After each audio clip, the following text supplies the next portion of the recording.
What if one seat in a classroom could change your life forever? Welcome to Mr. Joe's exclusive stories, where every tale takes you somewhere unforgettable. Today, a shy artist, a window seat, and one unexpected friend set the stage for a connection that could outlast time itself. This is The Seat by the Window. The seat by the window had always been Alex's quiet refuge. It was positioned just far enough from the center of the classroom to feel apart from it, but not so far as to seem like exile. The sunlight would fall across the desk in soft, golden stripes during morning classes, warming the smooth wood and pooling into the margins of their sketchbook. Through the glass, Alex could watch the world rearrange itself, branches bending under the weight of the wind, clouds shifting like lazy animals in the sky, and sometimes the glint of a bird's wing cutting through the air. It was not that Alex disliked people. It was simply that they didn't know what to do with them. The noise of conversation, the unpredictable demands of attention, it all pulled at them in ways they found exhausting. Drawing was easier. Pencil and paper never asked for eye contact or small talk. The window was their frame, their pause button, their invitation to notice what everyone else walked past. The chair beside them had been empty since the start of the year. They'd grown used to that emptiness, the way it preserved their bubble. Until one morning in late October, when the rain was falling steady and fine, turning the edges of the school into watercolors. The classroom was dim with gray light. Alex arrived early, as usual, shaking raindrops from their jacket before sitting down. They were sketching the way condensation traced fragile paths down the glass when the door opened. "Class," the teacher announced, "we have a new student joining us today. This is Jamie Harper." Heads turned. Jamie stood with casual confidence, wearing a dark sweater and carrying a backpack slung over one shoulder. Their smile seemed to take the edge off the dreariness of the morning. They scanned the room, and when the teacher pointed toward the seat by the window, they made their way over without hesitation. "Hey," Jamie said, settling into the chair. "Hi," Alex murmured, eyes dropping back to their sketchbook. The first few days were polite but distant. Jamie asked to borrow a pen once. They exchanged nods in the morning. There was no intrusion, but the presence itself was new, a constant awareness at the edge of Alex's vision. The shift began with the bird. It was a Tuesday, the rain tapping at the glass. A small sparrow landed on the windowsill, feathers puffed up against the cold. Alex's pencil stilled. Jamie leaned slightly toward the window, then toward Alex. A folded piece of paper slid across the desk. "Looks like it's judging us." Alex smirked, scribbled back. "Probably wondering why we're stuck inside." Jamie's grin in response was quick and unguarded. From then on, notes became their language. They traded small scraps, cartoon sketches of teachers, absurd theories about classmates, fragments of imagined stories. Sometimes Alex would draw half a scene, leaving Jamie to fill in the dialogue. Other times Jamie would start a sentence, daring Alex to finish it. The exchanges were private, their own parallel lesson running beneath the official one. Jamie's handwriting was loose and sprawling, as if it had never been tamed by lined paper.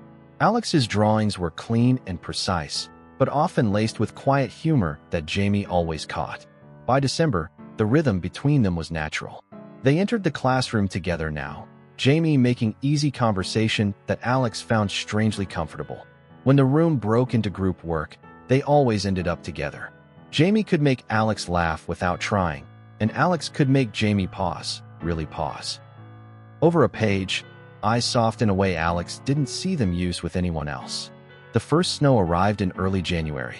The schoolyard turned white, the branches outside weighed down with frost. Alex sketched the scene quietly until Jamie held out their palm. "Draw me in it." Alex hesitated, then drew quickly, Jamie in a scarf, head tilted back, catching snowflakes on their tongue. When they slid the page across, Jamie studied it for a long moment.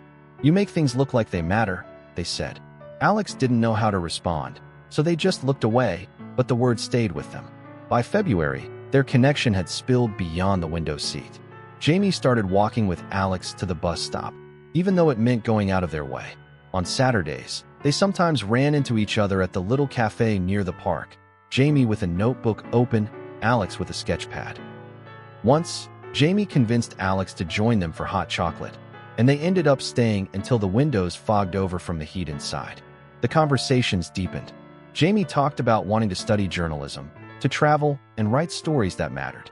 Alex admitted, almost reluctantly, that they dreamed of illustrating children's books, but didn't know if they were brave enough to try. Jamie told them, "You already make stories. You just need to let more people see them." But March brought a reminder of time's limits. Acceptance letters arrived. Jamie's was from a university 3 states away. Alex planned to stay in town for now, working and saving money. The difference in their futures hovered over them like a shadow. One gray afternoon, Jamie passed Alex a note that was nothing like their usual ones. "What happens to us after June?" Alex stared at it for a long moment before writing back, "We keep going. Somehow." Jamie read it, folded it carefully, and tucked it into their pocket. They didn't speak for the rest of the period, but when they walked out of class, Jamie's hand brushed against Alex's, just enough to be felt. As spring arrived, everything seemed sharper, laughter brighter, silences heavier. They found excuses to linger after school, wandering through the park or sitting on the library steps. Sometimes Jamie read aloud from whatever book they had. Sometimes Alex sketched in silence while Jamie wrote in their notebook. Neither needed to fill every pause. April afternoons smelled faintly of lilacs. One Saturday, Jamie and Alex ended up at the art supply store. Jamie bought a cheap sketchbook and told Alex, "Teach me to draw." The results were terrible, and they both knew it, but Jamie stuck the page on their bedroom wall anyway. By May, the air was thick with the approach of endings. Yearbooks to sign, graduation rehearsals, last-minute projects. The seat by the window felt less like a sanctuary now and more like a countdown. Every morning, Alex noticed the way sunlight shifted just a little earlier on the desk, a reminder of passing days. On their last week of classes, Jamie brought in a small paper bag and set it on Alex's desk. Inside was a set of colored pencils, the good kind. "For when you finally start illustrating that book," Jamie said. Alex wanted to say something, anything, that would match the weight of that gift, but the words wouldn't come. Graduation day dawned bright and clear. After the ceremony, they found each other in the crowd. Jamie's cap was crooked, Alex's tassel had tangled in their hair. They laughed, took a picture together, and stood there longer than necessary while people moved around them. "I'm leaving in a week," Jamie said quietly. "I know," Alex replied. "I'm going to write to you. All the time. I'll draw for you," Alex said. "All the time." It wasn't a promise they knew how to keep, but it was one they wanted to try. Later, they met one last time in the empty classroom. Sunlight spilled through the window, just as it had on the first day Jamie sat there. Alex opened their sketchbook, but Jamie reached over and closed it gently. "Draw later," they said. "Let's just be here." They sat in silence, watching the world outside, the sway of the trees, the slow drift of clouds. When the final bell rang, neither moved right away. Some stories, they both knew, didn't end when the chapter did. If this story warmed your heart, there's so much more waiting here for you. Subscribe, share, and keep coming back, because here, every story is worth holding on to.